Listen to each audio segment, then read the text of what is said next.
आता है, समझी? विभा टाइमिंग सुनकर हैरान हो जाती है। ये क्या भूतों का मोहल्ला है? सुबह 4 बजे उठकर कौन कपड़े धोता है? 4 बजे टंकी में पानी जाता है, फिर सारा दिन धोना ना, किसने मना किया?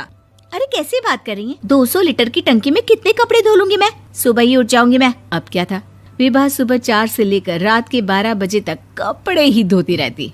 एक रोज सास पड़ोस से निकलकर कहीं जा रही होती है कि साथ वाली कहती है, हाँ कल्लू की माँ, जरा ये बताओ कि 2 साड़ी है, 2 ब्लाउज और एक पेटीकोट और एक नाड़े वाला लंबा कच्छा। हाँ तो? अरे तो क्या, कितना लोगी धुलाई ये बताओ। धोबन दिख रहे हैं हम क्या? हमारे पति सरकारी नौकरी से अभी अभी रिटायर हुए हैं और बेटा सुपरवाइजर है कोयला फैक्ट्री में। धोबन समझ रखा है हमें? हाय रे कल्लू की अम्मा, माफ कर दो, वो तो मोहल्ले में यही सब बता रहे थे कि तुमने बहू को कपड़ा धुलवाने के काम में लगा दिया है। सास को पड़ोसन की बात सुनकर गुस्सा आ जाता है। वो घर पहुंचती है जहां घर के बाहर ही इतने सारे कपड़े सूख रहे होते हैं जितने कि किसी धोबन के घर पर। अरे ओ कल्लू की दुल्हन, बाहर निकल।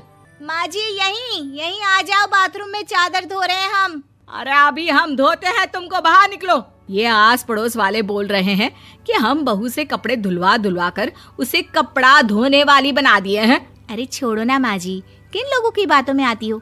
आस पास के लोगों का तो काम ही होता है कि वो किसी तरह सास बहू को लड़ा दे। बहू सारे घर के कपड़े धोती है, ये क्या कम है? बोलिए। सास को भी लग जाता है कि वो बहू का ये सनकीपन नहीं छुड़वा सकती, इससे अच्छा है कि खुद ही चुप हो जाए। एक रोज सास और बहू मंदिर जाते हैं जहाँ सास की साड़ी वहाँ खड़ी भीख मांगने वाली से मिलती है। माँ जी क्या बात है, आपकी साड़ी उस भिखारन से कितनी मिल रही है ना?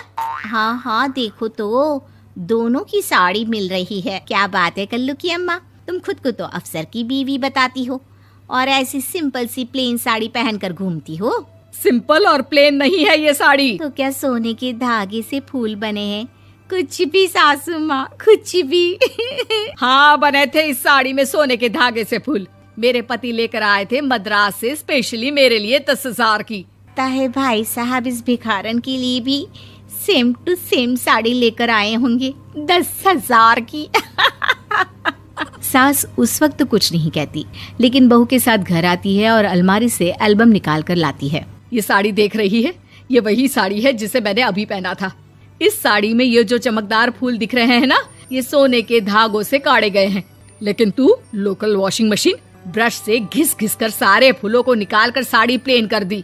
मुझे माफ कर दीजिए सासू माँ। और तो और, जब मैंने तुझे तेरी गलती के लिए कुछ नहीं कहा, लेकिन तूने तो सबके सामने मेरा मजाक ही बना दिया। क्यों? बहू को समझ में आ जाता है कि अब से उसका कपड़े धोना बंद।